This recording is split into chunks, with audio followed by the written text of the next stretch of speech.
दोस्तों टी20 विश्व कप के सुपर 8 मुकाबले में अफगानिस्तान के खिलाफ खेलते हुए बैकफुट पर आ गई थी टीम इंडिया। लेकिन इसके बाद संकट मोचन का रूप लेकर के आए सूर्य कुमार यादव ने अपने बल्ले से किया चमत्कार, जहां सूर्य कुमार यादव ने मैदान पर आते ही अफगानिस्तान के गेंदबाजों के उड़ाए पर कच्चे और लगभग हार चुके मुकाबले में टीम इंडिया को दिलाई रोमांचक जीत। नमस्कार दोस्तों, स्वागत है आपके अपने खूबसूरत से क्रिकेट चैनल क्रिक अबोबो में। दोस्तों इस वीडियो में हम आपको भारत और अफगानिस्तान के बीच खेले गए सुपर 8 मुकाबले की पूरी रोमांचक हाईलाइट आपके सामने परोसने वाले हैं। लेकिन दोस्तों वीडियो में आगे बढ़ने से पहले अगर आप भी सूर्य कुमार यादव को टी20 का नंबर 1 बल्लेबाज मानते हैं तो वीडियो को एक लाइक जरूर कीजिएगा। तो दोस्तों भारत और अफगानिस्तान की टीमें सुपर 8 के रोमांचक मुकाबले में ब्रिजटाउन में एक दूसरे के आमने सामने खड़ी थी, जहां दोस्तों भारतीय टीम के कप्तान रोहित शर्मा ने सिक्का उछाला और सिक्का गिरा भी उन्हीं के पक्ष में। रोहित ने इस मुकाबले में टॉस जीतकर पहले गेंदबाजी करने का फैसला किया और अफगानिस्तान की टीम को पहले बल्लेबाजी करने का न्योता दिया। दोस्तों इसके बाद अफगानिस्तान के लिए पारी का आगाज करने के लिए टीम के 2 धाकड़ ओपनर बल्लेबाज, सलामी विकेटकीपर बल्लेबाज गुरबाज और इब्राहिम जॉर्डन की एंट्री होती है। वही दोस्तों पहले ओवर की गेंदबाजी करने बाएं हाथ के तेज गेंदबाज अरशदीप आते हैं, जहां उनका सामना होता है पहले ओवर में इब्राहिम जॉर्डन से। ओवर की पहले ही तेज गति से फेंकी गई इंस्विंग गेंद टप्पा पड़ने के बाद तेजी से अंदर की तरफ आती है और सीधा जाकर पैड से लगती है। लेकिन दोस्तों अंपायर के द्वारा इन्हें नॉट आउट करार दे दिया जाता है। दोस्तों इसके बाद मिले जीवनदान का फायदा उठाते हुए इब्राहिम जॉर्डन इसी ओवर की अंतिम 2 गेंदों पर back to back 2 one bounce चौके जड़ देते हैं और इस प्रकार से पहले ही ओवर में 8 रन आते हैं। इस प्रकार से अर्शदीप के एक ओवर में 8 रन जाते हैं। लेकिन दोस्तों इसके बाद दूसरे ओवर में भारतीय टीम के दूसरे तेज गेंदबाज मोहम्मद सिराज गेंदबाजी करने आते हैं, जहां उनका सामना होता है गुरबाज से और ओवर की पहली ही पटकी हुई बाउंसर गेंद पर गुरबाज मिड विकेट के ऊपर से एक जोरदार 106 मीटर का लमसम छक्का जड़ देते हैं। जबकि दोस्तों अंतिम गेंद पर एक और चौका उनके बल्ले से देखने को मिलता है और इसके बाद तो दोनों ही बल्लेबाज यही नहीं रुकते हैं और काफ़ी संभल कर बल्लेबाजी करते हुए अच्छी गेंदों को छोड़ते हुए खराब गेंदों पर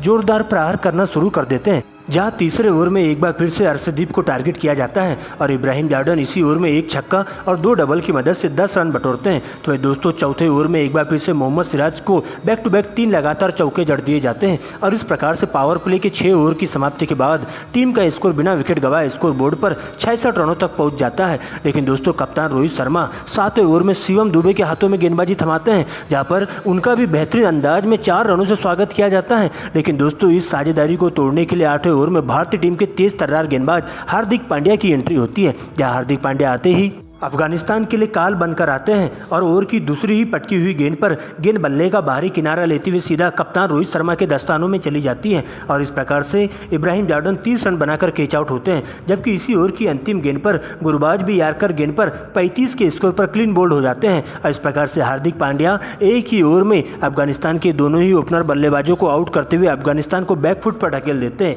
लेकिन दोस्तों अब नए बल्लेबाज के तौर पर गुलबदन नईब का साथ देने के लिए उमर जय की एंट्री होती है और इसके बाद 8वें ओवर में अक्षर पटेल के द्वारा काफ़ी सटीक लाइन लेंथ के तहत गेंदबाजी की जाती है और इस प्रकार से मात्र 2 सिंगल की मदद से 2 ही रन देते हैं। लेकिन दोस्तों इसके बाद तो दोनों ही बल्लेबाज फूक कर बल्लेबाजी करते हैं और कछुए की चाल के साथ सिंगल डबल के साथ ही टीम के स्कोर को आगे बढ़ाने का काम करते हैं। लेकिन इसी बीच 10वें ओवर में एक बार फिर से भारतीय टीम के तेज गेंदबाज बुमराह गुलबदन नईब को 13 रनों के निजी स्कोर पर आउट करते हुए अफगानिस्तान की टीम को तीसरा बड़ा झटका देते हैं। दोस्तों इसके बाद उमर जई का साथ देने के लिए मोहम्मद नबी की एंट्री होती है और यहां से दोनों ही बल्लेबाज काफ़ी संभल कर बल्लेबाजी करते हुए कछुए की चाल के साथ सिंगल डबल के साथ ही टीम के स्कोर को आगे बढ़ाने का काम करते हैं, जहाँ पर दोनों ही बल्लेबाज लगातार स्ट्राइक रोटेट करते हुए 15 ओवर की समाप्ति के बाद टीम के स्कोर को 145 रनों तक पहुँचाते हैं, वो भी 3 विकेट के नुकसान पर। लेकिन दोस्तों इसके बाद 16 ओवर में एक बार फिर से नबी का तूफान देखने को मिलता है, जहां पर नबी सबसे पहले अर्शदीप को टारगेट करते हैं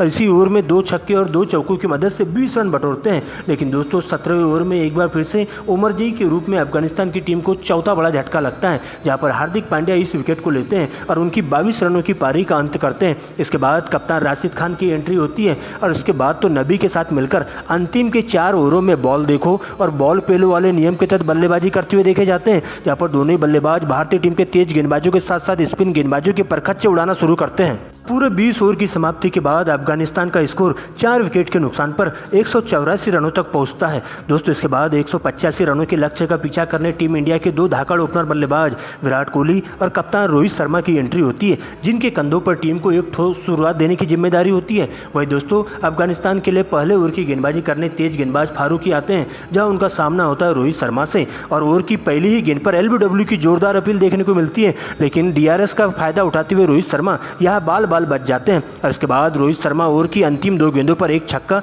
और एक चौका जड़ देते हैं। वही दोस्तों दूसरे ओवर में विराट कोहली के सामने गेंदबाजी करने आते हैं कप्तान राशिद खान, जहां पर विराट कोहली पहली ही गेंद पर मिड विकेट के ऊपर से एक जोरदार 112 मीटर का लमसम छक्का जड़ देते हैं, लेकिन दोस्तों तीसरी गेंद पर राशिद खान उन्हें गूगली पटकते हैं और इस प्रकार से गूगली गेंद पर विराट कोहली 6 रनों के निजी स्कोर पर कैच आउट हो जाते हैं और टीम इंडिया को लगने वाला पहला बड़ा झटका होता है, जहां पर विराट कोहली इस गेंद को ठीक से पढ़ नहीं पाते हैं और एक बार फिर से सस्ते में अपना विकेट गंवाते हुए डगआउट की ओर लौट जाते हैं। लेकिन दोस्तों विराट कोहली के आउट होते ही अब पूरी की पूरी जिम्मेदारी कप्तान रोहित शर्मा के कंधों पर आ जाती है और अब उनका साथ देने के लिए भारतीय टीम के सलामी विकेटकीपर बल्लेबाज ऋषभ पंत की एंट्री होती है, जहां तीसरे ओवर में Rishabh Pant back to back 2 लगातार चौके जड़ देते हैं, जबकि चौथे ओवर में एक बार फिर से रोहित शर्मा का बल्ला जम के गरजता है और इस ओवर में रोहित शर्मा एक छक्का और एक चौके की मदद से 10 रन बटोरते हैं और इसके बाद दोनों ही बल्लेबाज पावर प्ले में भरपूर फायदा उठाते हुए देखे जाते हैं और अफगानिस्तान के गेंदबाजों पर पूरी तरह से टूट पड़ते हैं और 6 ओवर की समाप्ति के बाद टीम इंडिया का स्कोर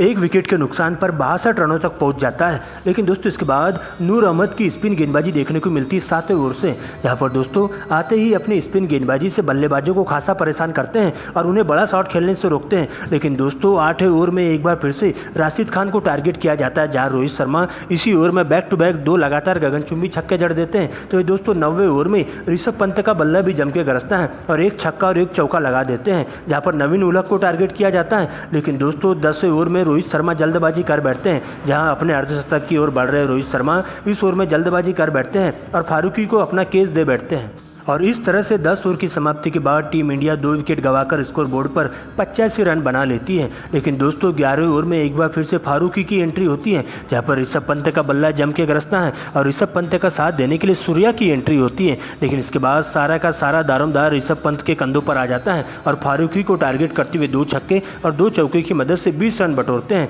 जबकि दोस्तों राशिद खान के एक ही ओवर में सूर्या भी ताबड़तोड़ अंदाज में बल्लेबाजी करते हुए देखे जाते हैं और एक छक्का और एक चौका लगा देते हैं। लेकिन दोस्तों अगले ही ओवर में ऋषभ पंत जल्दबाजी कर बैठते हैं और 14वें ओवर में ऋषभ पंत के रूप में टीम इंडिया को लगने वाला तीसरा झटका होता है, जो कि 26 रनों की पारी खेलकर आउट होते हैं। इसके बाद शिवम दुबे की एंट्री होती है और सूर्या के साथ मिलकर अंतिम के 5 ओवरों में इस मुकाबले में धुआंधार अंदाज में बल्लेबाजी करते हुए देखे जाते हैं, क्योंकि दोस्तों टीम इंडिया को इस मुकाबले में जीत हासिल करने के लिए अभी भी 48 रनों की दरकार होती है, जहाँ पर 16 ओवर को बड़ा बनाते हुए राशिद खान को टारगेट किया जाता है और एक छक्का और 2 चौकों की मदद से 14 रन बटोरते हैं। जबकि दोस्तों 18वें ओवर में एक बार फिर से शिवम दुबे फारूकी को टारगेट करते हैं और इस ओवर में भी एक छक्का और एक चौका लगा देते हैं और देखती देखती टीम इंडिया को जीत की दहलीज पर ले जाने की पूरी तरीके से कोशिश करते हैं। लेकिन दोस्तों अब अंतिम ओवर का खेल शेष बचा रहता है, जहां अंतिम की 6 गेंदों में टीम इंडिया को इस मुकाबले में जीत हासिल करने के लिए 20 रनों की दरकार होती है और सारा का सारा दारोमदार सूर्य कुमार यादव के कंधों पर आ जाता है और अब उनके सामने गेंदबाजी करने के लिए खुद कप्तान राशिद खान आते हैं,